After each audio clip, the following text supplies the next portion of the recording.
पुराना अस्पताल शहर के किनारे पर खड़ा था, अपनी ध्वस्त होती दीवारों के साथ, जो वर्षों से परित्याग का गवाह था।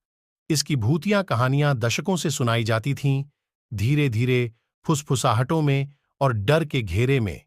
यह एक ऐसा स्थान था जहां कोई जाने की हिम्मत नहीं करता, सिवाय एक समूह के दोस्तों के, जो जिज्ञासा और साहस के मिश्रण से प्रेरित थे। जैसे ही उन्होंने जंग लगे दरवाजे खोले, एक ठंडी, चिपचिपी हवा ने उन्हें घेर लिया, मानो इमारत ने खुद दुश्मनी की सांस ली हो। अंदर का हिस्सा अंधेरे का भूल भुलैया था, हर कोना किसी अनदेखी चीज का छिपने का संभावित स्थान। फफूंदी और सड़न की गंध भारी थी, एक बीमार मीठी गंध जो उनके कपड़ों और त्वचा पर चिपक गई। उनकी टॉर्च की रोशनी मध्यम हो रही थी, मुश्किल से भारी अंधकार को चीर रही थी।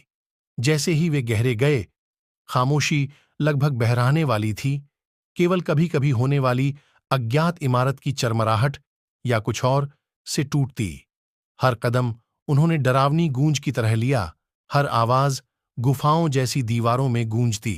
उन्होंने छोड़े गए मरीजों के कमरे पार किए, जहां प्राचीन, जंग लगे बिस्तर अस्त व्यस्त पड़े थे और टूटे हुए चिकित्सा उपकरण फर्श पर बिखरे हुए थे। दीवारों पर छीलता हुआ रंग था, जो अंधेरे धब्बे प्रकट करता था, जो परेशान करने वाले पुराने खून की तरह लगते थे।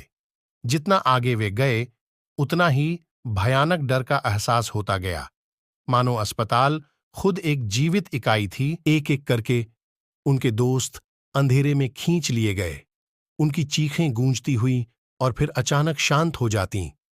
बाकी बचे दोस्त एक दूसरे से चिपके हुए थे, बाहर निकलने की कोशिश में।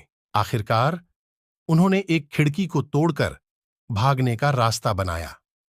जब उन्होंने पीछे मुड़कर देखा, तो देखा कि वे काली आकृतियां खिड़कियों से उन्हें देख रही थीं और दूर कहीं एक बच्चे की हंसी गूंज रही थी।